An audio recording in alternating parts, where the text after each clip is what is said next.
When I was 7, my father brought home a beautiful lady who gave me a mango. That day, my mother watched me happily eating the mango while she signed her name on the divorce papers. After that, she jumped off the roof of our building. From then on, mangoes became the nightmare of my life. So on my wedding day, I told my husband, Alan Holt, if you ever want a divorce, just give me a mango. Alan pulled me into his arms, quiet. From then on, mangoes became off limits for him too. On Christmas Eve of our 5th year of marriage, Alan's childhood sweetheart, Larissa Fenimore, left a mango on his desk at the office. The very same day, Alan announced he was cutting ties with Larissa and fired her from the company. That day, I truly believed he was the man I was meant to be with. Half a year later, I flew back from overseas, having just closed a partnership deal worth about $200 million.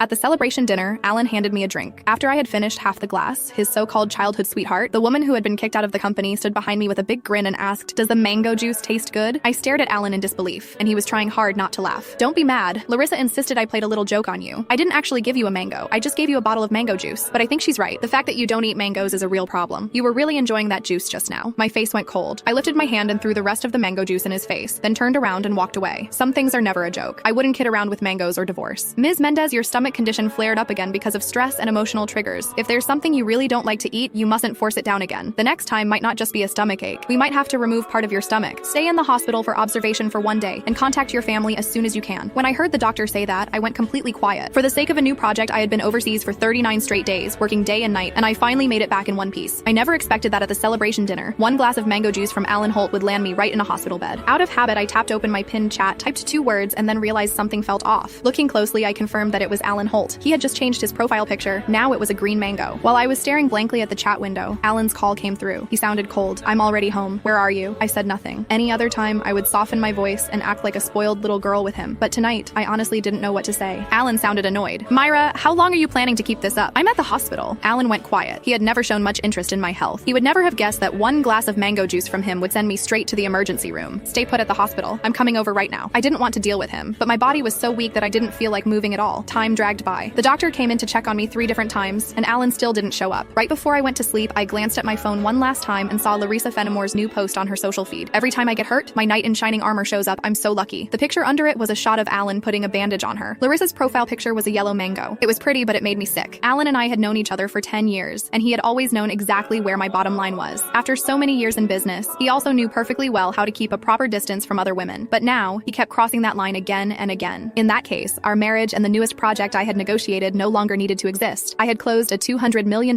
deal in West Arkan that could have changed the company's future, but at that moment, it didn't matter anymore. When I woke up the next morning, Alan hadn't sent a single message or made a single call. I wasn't even angry. After the follow-up check confirmed I was fine, I went straight home to a 5,300 square foot luxury villa that Alan and I had bought the previous year. 7 years ago, when we graduated,